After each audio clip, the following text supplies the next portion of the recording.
My sister casually said, "I think you're cheap. The trip could have been better if you'd paid more after I spent thousands on her honeymoon." So I fired back and I thought you were grateful. Guess we were both wrong. Let me just say this up front. I'm not the kind of guy who goes around throwing money at people. I've always been responsible with my finances, bills paid on time, savings in check, no nonsense. But when it comes to family, sometimes you end up doing stuff that doesn't make much sense. My sister Sabrina, 31 female, has always been, let's call it, high maintenance. I'm 32 male, and for as long as I can remember, she's been the type to take a mile when you give her an inch. But hey, she's my sister, so I've always tried to look out for her. Let me set the scene for you. Sabrina was very spoiled when we were kids, and she had everything given to her on a silver platter. But when we grew up, I met my wonderful now wife and got on great with my marriage. However, Sabrina hasn't exactly had the smoothest ride when it comes to relationships. Her first marriage to Derek, total disaster. Derek was one of those guys who treated having a job like it was an optional hobby. Most of their marriage, he was either glued to the TV or lost in some video game while Sabrina was out there busting her butt to keep the lights on. I tried warning her plenty of times that he wasn't good for her, but every time she'd hit me with, "You just don't understand him, Marcus." Yeah, sure, I didn't understand how a man could be that lazy, but I let it go. When they finally got divorced, I was honestly relieved for her and for all of us, but I also felt bad for her going through this because she seemed broken. Then along came Carter, 34 male. At first I thought this guy was the complete opposite of Derek. He's got a solid job in finance, seems polite, and doesn't give off the "I'm going to live off my wife's income" vibe. Sabrina met him at some networking event, and before I knew it, she was head over heels. Within 6 months, they were engaged. 6 months. It was fast, but Sabrina's always been impulsive, so I wasn't too surprised. Carter seemed decent enough, so I kept my opinions to myself. The wedding planning was a whole thing, as you can imagine. Sabrina went full bridezilla, which honestly wasn't a shock. She had spreadsheets, Pinterest, wedding vibes, the works. I contributed a little money toward the wedding and gave them a nice check because why not? I was only doing my part. I figured that would be the extent of my involvement. Boy, was I wrong. About a month before the wedding, Sabrina called me. Now let me just say, when Sabrina calls, it's usually because she needs something. This time was no different. She started off all sweet, asking how I was doing, how work was going, blah blah. Then she said, "Carter and I are planning our honeymoon, but we've hit a little snag. I was wondering if you could help us out." I asked what she meant by help. In my mind, I thought maybe she needed advice or a small loan, but it turns out she wanted me to pay for the whole thing. The honeymoon she had in mind wasn't some budget-friendly getaway either. Oh no. Sabrina had her sights set on Italy, 10 days of fancy villas, gondola rides in Venice, the whole 9 yards. I was about to tell her flat out that I couldn't afford to drop that kind of money, but she noticed I'm hesitant and continued. "Marcus, this is really important to us," she said, laying it on thick.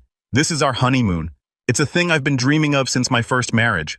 I wouldn't ask if it didn't mean a lot to me." I figured Sabrina had been through enough with Derek, and Carter actually seemed like a decent guy. Maybe this was her chance to finally catch a break, and I wanted her to enjoy something for once. So I told her I'd help out, assuming I'd just cover whatever small amount they couldn't manage. Yeah, no. Sabrina sent me the itinerary and the total $8,600. I'll be honest, I almost backed out. That's a ton of money. But Sabrina pulled out all the stops. She went on about how much this meant to her, how it was a once-in-a-lifetime trip, how she couldn't believe I'd even hesitate. At the end of the day, I gave in. I wired the money, and just like that, Sabrina and Carter's Italian dream honeymoon was fully paid for by yours truly.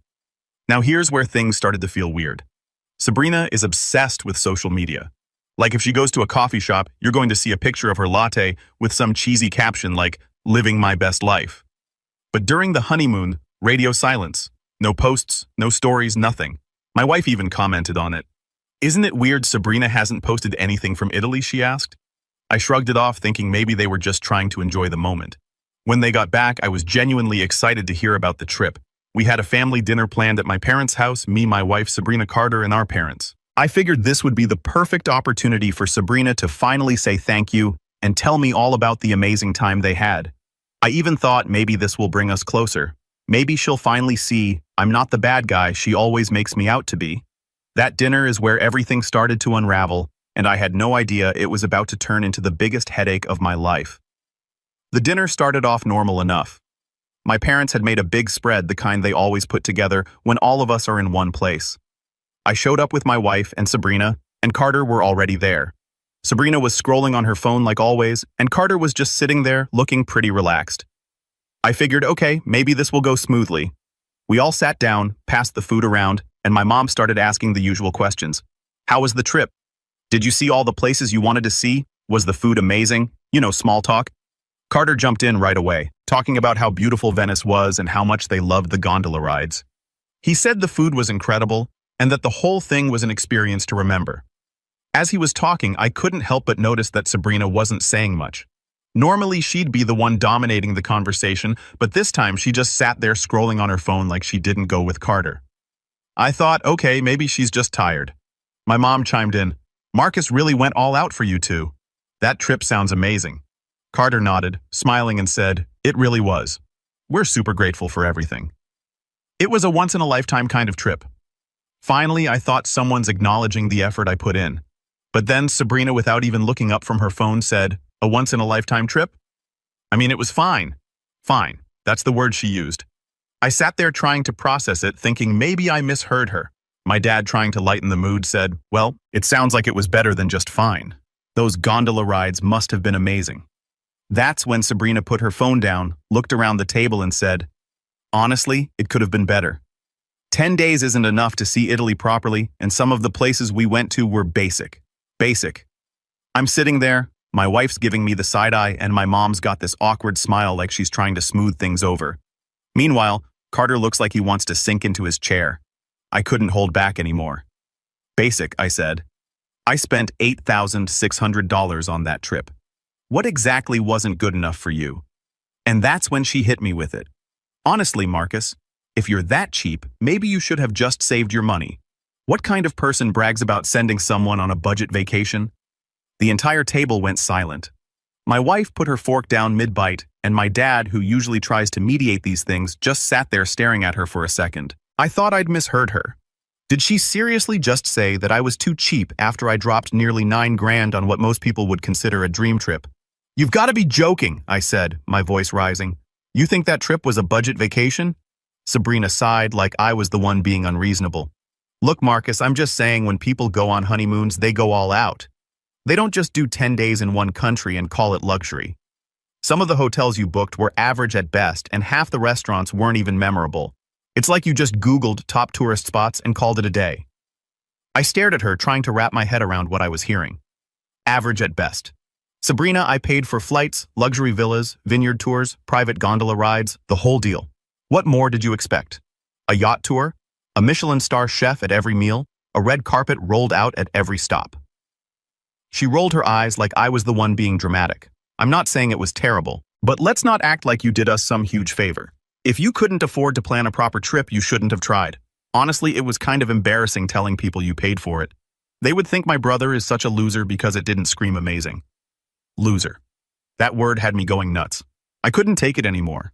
I stood up, pointed across the table and said, you know what's embarrassing? The fact that you don't even have the decency to say thank you. The fact that I spent $8,600 to give you and Carter a honeymoon most people only dream of, and all you can do is sit here and criticize me like I owe you something. That's what's embarrassing. Carter, who had been sitting there quietly, finally spoke up. Sabrina, maybe you should, but she cut him off before he could finish. Don't, she snapped, waving her hand in his direction. Then she turned back to me. You don't get it, Marcus. This was supposed to be the trip of a lifetime. Everyone I know has these amazing brag-worthy honeymoons, and ours was just fine. It wasn't special. You wouldn't understand because you've never been in my position. Your position, I shot back. What position is that exactly? The position of having someone else pay for your vacation while you sit back and complain about it not being perfect. Give me a break, Sabrina. No matter how much anyone does for you, it's never going to be enough. You're entitled, plain and simple, and I'm done. My mom tried to jump in saying something about how we shouldn't argue, but I wasn't having it. No, Mom, this isn't just a little disagreement. Sabrina has been taking advantage of people her whole life, and she doesn't appreciate anything anyone does for her. And frankly, it's embarrassing that she can sit here and act like she's the victim. Sabrina stood up, glaring at me. You're so dramatic. I don't know why you're making this such a big deal. Am I said, locking eyes with her. Because from where I'm standing, it seems like I'm the only one who's willing to call you out on your behavior. You want to act like a spoiled brat, fine. But don't expect me to keep playing along. I'm not your personal bank account, and I'm not putting up with this anymore. I grabbed my coat, turned to my wife, and said, "We're leaving." My wife didn't say a word. She just got up and followed me out the door. The drive home was quiet, but not in the calm way. It was the kind of quiet where you're so angry you can't even talk. My wife finally broke the silence. "You did the right thing," she said. "But seriously, what is wrong with her? She acted like you handed her a gift card to a fast food joint instead of paying for an Italian honeymoon." "I don't know," I replied, gripping the steering wheel a little tighter. "But I'm done. She's not getting another dime from me, and I don't care what her next excuse is." When we got home, I sat on the couch replaying the whole thing in my head. I mean, how out of touch do you have to be to think spending $8,600 on a trip isn't enough? But after what happened, I made a decision. I wasn't going to let Sabrina walk all over me anymore. She needed to learn that actions have consequences, and if she couldn't appreciate what I'd done for her, then she didn't deserve my help in the future. Little did I know this was just the beginning. The night after the dinner, my wife and I sat on the couch in silence. I was still fuming about Sabrina's ridiculous behavior, and my wife was scrolling through her phone, probably trying to distract herself. After a while, she put her phone down and looked at me. "You know what I don't get," she said. What I asked, already guessing where this was going. "Why didn't Carter say anything? He just sat there letting her go off on you. I mean, she called you cheap, and he just sat there." I'd been thinking the same thing since we left the dinner. Carter's usually quiet, but this was different. He didn't even try to step in, not even when things got really bad. It was weird, and the more I thought about it, the more it bugged me. "I don't know," I said finally. "Maybe he didn't want to make it worse." My wife frowned. "Worse? It was already a disaster. What was he so scared of?" She wasn't wrong, and her words stuck with me. Carter wasn't the confrontational type, sure, but his silence felt strange. I couldn't shake the feeling that there was more to it. The next few days passed without a word from Sabrina or Carter. Then, out of nowhere, I got a text from Carter. He's not the type who talks too much, so I was confused. He texted me, "Hey Marcus, can we talk? Just you and me. I have some things to explain." I stared at my phone for a while, trying to figure out what he could possibly need to explain. After everything that happened at dinner, I wasn't sure I wanted to hear more, but I texted back anyway. "Sure. When tonight if you're free, I'll come to you." That felt a little odd. Carter wasn't the type to randomly ask for private talks. I told him to come by after dinner, and sure enough, he showed up around 8 p.m. He looked rough, definitely not the Carter I was used to.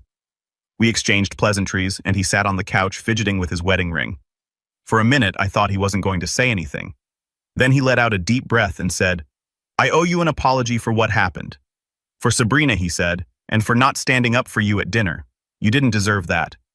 I appreciated the sentiment, but I wasn't about to let him off that easy. "So why didn't you say anything?" I asked. "You just sat there while she tore into me." He hesitated, then said, "Because things haven't been good between me and Sabrina.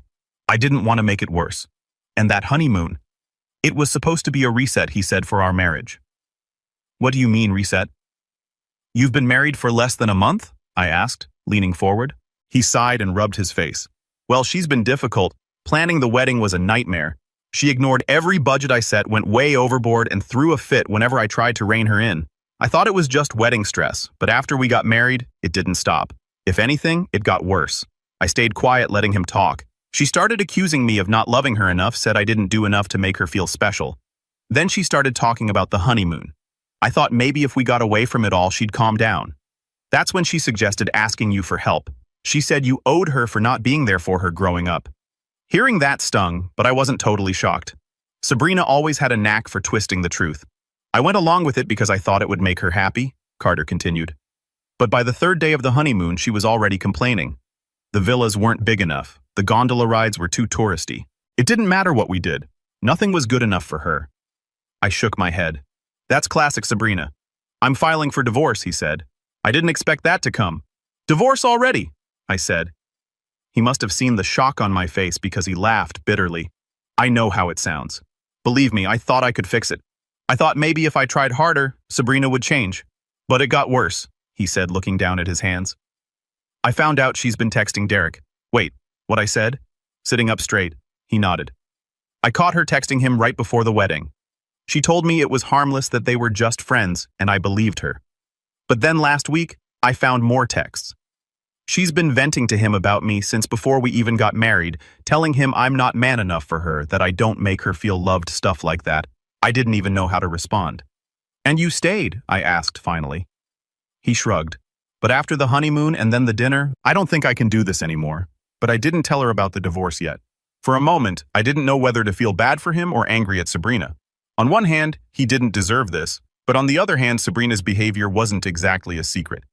He knew what he was getting into, at least to some degree. I told him he needed to do what was best for himself, but I also warned him not to let Sabrina manipulate him. I explained how good she was at making people feel guilty and dragging things out if given the chance. He nodded, but it was clear he wasn't entirely convinced. He apologized again for what happened at dinner, saying I didn't deserve the way Sabrina treated me. I reassured him it wasn't his fault, and told him he deserved better than what she was putting him through, whether he decided to stay or leave. Carter stayed a little longer, but the conversation didn't really go anywhere after that. Once he left, I couldn't stop replaying everything he'd told me. Sabrina had always been selfish, but this was on another level. It was clear now, her problems weren't just mine anymore. They were Carter's too. After Carter left, I couldn't stop replaying our conversation. Sabrina's antics weren't surprising, but the details he shared, the constant complaints, the texts with Derek painted an even worse picture than I imagined. I was still stewing over it the next morning when my wife brought it up over coffee. So what did Carter say last night? She asked casually, though I could tell she was genuinely curious. I debated how much to share. Basically, he said, their relationship is a mess, I replied. She's been making his life miserable, and he's planning to file for divorce. That's when my mom called me. Sabrina's here, she said without preamble. She's been crying since she arrived, and I think you two need to talk. I told my mom I'd think about it, then hung up. My wife raised an eyebrow when I told her. Are you actually going to go? She asked. I shrugged. Might as well. If nothing else, I can finally tell her what I think. When I got to my parents' house, Sabrina was at the kitchen table with a cup of tea. She looked like she'd been there a while, and my mom hovered nearby, probably hoping to referee the conversation. Sabrina didn't say anything when I walked in, so I sat down across from her and waited. Finally, she spoke. I'm sorry for what I said at dinner. I stayed silent looking at her. For crossing the line, she continued looking down. I didn't mean to be so rude to you. It was an apology, but it wasn't enough, not after everything Carter told me. Carter came to see me last night, I said. He told me about the honeymoon and the arguments and Derek. Her head snapped up at that last part. She opened her mouth, then closed it again like she wasn't sure what to say. Finally, she sighed. I didn't mean for it to get this bad. Get what bad, I asked. Everything she said, waving a hand vaguely. I thought marriage would fix things. I thought if we had this perfect wedding and this amazing honeymoon, everything would be okay. But it wasn't. No kidding, I said. That's not how it works, Sabrina. A wedding and a trip don't fix anything. And texting Derek, what the heck were you thinking? Her face reddened, but she didn't deny it. It wasn't like that, she insisted. I just needed someone to vent to. Derek was going through a divorce and I thought he'd understand. Vent, I repeated. You told him Carter wasn't man enough for you. How is that venting? That's sabotage. She opened her mouth to argue but stopped short. Instead, she dropped her head into her hands and started crying. They didn't seem like crocodile tears, but I wasn't sure. I don't know what's wrong with me, she said between sobs. I'm ruining everything. First Derek, now Carter. I don't even know who I am anymore. I wanted to feel bad for her, but honestly, I was too frustrated. You're selfish, Sabrina, I said bluntly. You've been selfish for years. You expect everyone else to fix your problems, and when they don't, you lash out. This isn't about Carter or me. It's about you. She nodded, still crying, but I wasn't done. I can't fix this for you, I continued. You've got to figure it out yourself. And let me make one thing clear. I'm done bailing you out. You've had chance after chance to take responsibility, and you've blown every one of them. And if Carter leaves, you do not come to me to drag me down with you anymore. She wiped her face with her sleeve and nodded again. I understand, she said quietly. That was a bit weird. For the first time, she didn't argue, but believing her didn't mean I trusted her. My mom, who'd been lingering in the background, stepped in at that point, trying to smooth things over. It's good you two talked, she said gently, as if that would magically fix everything. I stood up, shaking my head. Sure, Mom, but this doesn't change anything. Sabrina needs to figure this out on her own. On my way out, my mom stopped me in the hallway. That was hard, she said softly. It had to be, I replied. If I keep saving her, she'll never learn. When I got home, I dropped onto the couch feeling a mix of exhaustion and disgust. Sabrina had apologized, but the weight of everything Carter had told me was still sitting heavy. The fact that she was still talking to Derek, her ex, after everything, venting about Carter no less, was just gross. It wasn't just disrespectful to Carter, it showed how little she valued the relationship she claimed to care about. For once, though, I didn't feel like it was my problem to fix. I'd made it clear that she needed to figure things out on her own. No more bailing her out. No more getting dragged into her chaos. I couldn't ignore her history of making promises she never kept, and part of me doubted this time would be any different. Still, at least I'd drawn a line. Whether she fixed things with Carter or let it all implode, it was finally her mess to deal with. I couldn't shake the disgust, though. The way she could just carry on with Derek like it was no big deal. It was selfish, manipulative, and honestly, it made me question if she was capable of real change. But I'm honestly done letting her choices control my life. Whatever would happen next is on her, and that's the way it should have been all along. What do you guys think? Am I being too harsh on her? Update 1. Hey everyone! Just wanted to give an update since a lot has happened after I made the decision to completely step back from Sabrina's mess. I'd set my boundaries, and whether she figured things out or not wasn't my responsibility anymore. But in true Sabrina fashion, she found a way to pull everyone back into her orbit. About a week later, my mom called me to ask if I'd talk to Sabrina. I hadn't, and I told her I didn't plan to unless it was something important. Mom mentioned that Sabrina had deactivated all her social media accounts and claimed she just needed a break. Mom sounded worried, but I figured Sabrina was either embarrassed or plotting her next move. Not long after that, I got a text from Carter. He said they'd started counseling and were trying to work things out, though he wasn't sure if it would help. I didn't know what to say, so I didn't respond. On one hand, I respected that he was trying, but on the other, I doubted counseling would magically change who Sabrina is. Even though I'd drawn my line, I couldn't help but wonder what was going on. One afternoon, I checked Sabrina's social media. Sure enough, it was all gone: Instagram, Facebook, even Snapchat. That was weird for Sabrina, who lives for attention and showing off. Carter's social media was still private, but his bio had changed. It now had some vague line about starting over and moving forward. I couldn't tell if that meant he was planning to leave her or if it was just some generic motivational quote. Either way, it didn't tell me much. Then Mom called again. She told me Sabrina was staying at their house because she and Carter were taking a break. From what Mom said, it was clear Sabrina hadn't been told about the divorce yet. If she had, Mom would have known. Mom also said Sabrina was unusually quiet and seemed withdrawn. Mom suggested I check in on her, but I told her no. I'd made it clear I wasn't fixing Sabrina's problems anymore. Mom, ever the peacemaker, said Sabrina wasn't asking for anything and just seemed lost. That stuck with me. Sabrina being quiet and lost. That wasn't the Sabrina I knew. She was usually loud, dramatic, and full of excuses. The next day, I stopped by my parents' house. Sabrina was on the couch, wrapped in a blanket, staring blankly at the TV. She didn't even acknowledge me when I walked in. It wasn't the dramatic meltdown I expected. It was almost unsettling how subdued she was. When I asked what was going on, she admitted that Carter had moved out and said he needed space to figure things out. She wasn't angry or defensive, just defeated. It was jarring. For Sabrina, a tantrum would have been more normal. She told me she was trying to figure things out but didn't know where to start. There was no mention of counseling, no plan, no direction. She seemed completely adrift. For the first time, she wasn't blaming anyone else, just admitting that she didn't have it together. When I asked if she thought counseling would help, she hesitated and said she didn't think so. She didn't believe Carter wanted to fix things anymore and wasn't even sure if she did. That honesty, as sad as it was, felt like a breakthrough. She told me she was trying not to mess up everything she touched. That hit harder than I expected. Sabrina had always been the one pointing fingers, but now it felt like she was starting to see that the problem wasn't just other people. It was her.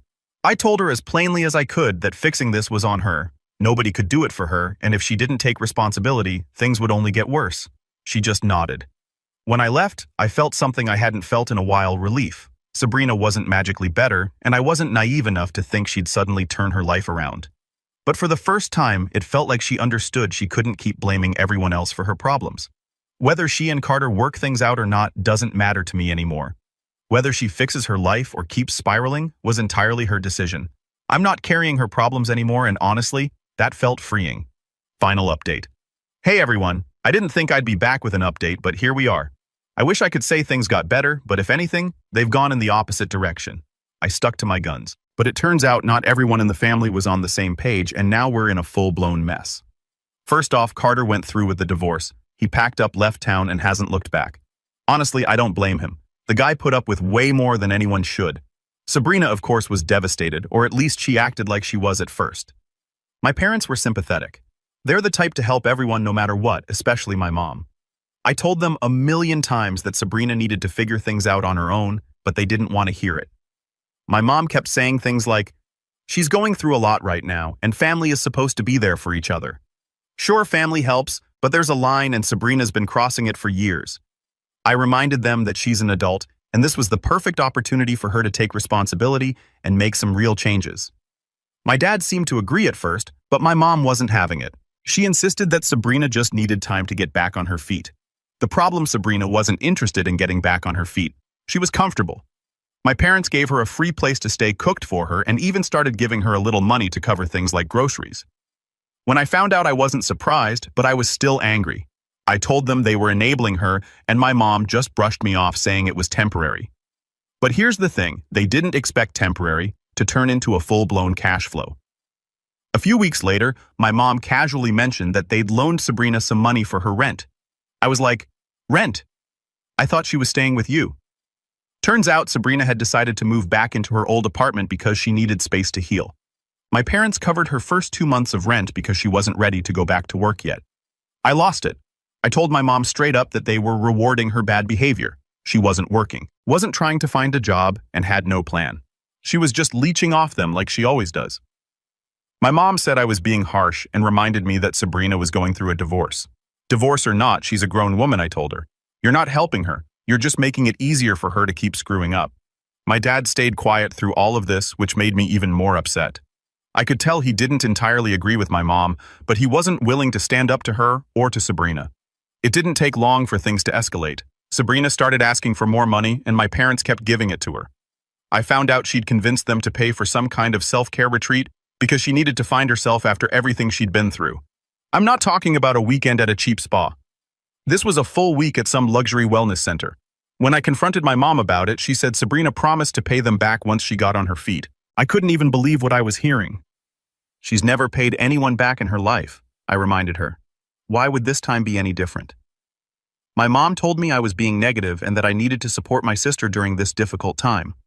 That's when I realized we weren't just on different pages. We were in entirely different worlds.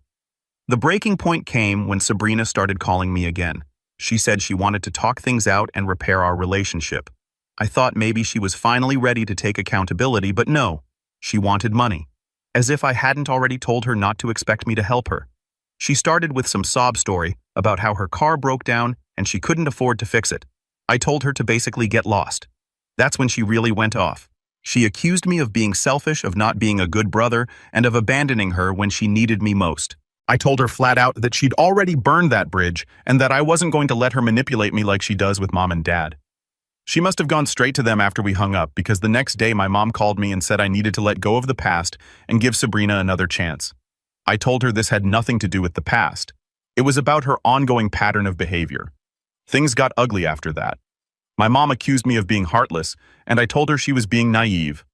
I pointed out that Sabrina had made no real effort to change. She wasn't working, wasn't paying her own bills, and was just using them as a safety net. My dad tried to mediate, but he ended up taking my mom's side, saying they couldn't just turn their backs on her. That was it for me. I told them I wasn't going to be part of this anymore. If they wanted to keep enabling her, that was their choice, but I wasn't going to stick around and watch. I made it clear that Sabrina was cut off completely. No money, no favors, no emotional support, nothing. Since then, things have been tense. I've distanced myself from my parents, which stinks because I used to be really close to them. But every time I talk to them, it's the same argument over and over. They keep defending Sabrina, and I keep reminding them that they're only making things worse. It's like talking to a wall. As for Sabrina, she's still doing the same thing she's always done, taking and taking, without giving anything back and not even appreciating it. I've heard through the grapevine, aka my aunt, that she started asking other family members for money now that I've shut her down. Apparently, she's already borrowed from my aunt and one of our cousins with no plans to pay them back either. It's exhausting. Cutting Sabrina off was the right thing to do, but watching my parents dig themselves deeper into her mess has been hard. At this point, I'm focusing on protecting my own peace. If they want to keep letting her take advantage of them, That's their choice, and I don't give a darn about it anymore. Thanks to everyone who encouraged me to set boundaries last time. It's been tough, but I know I made the right decision. Hopefully one day my parents will see it too.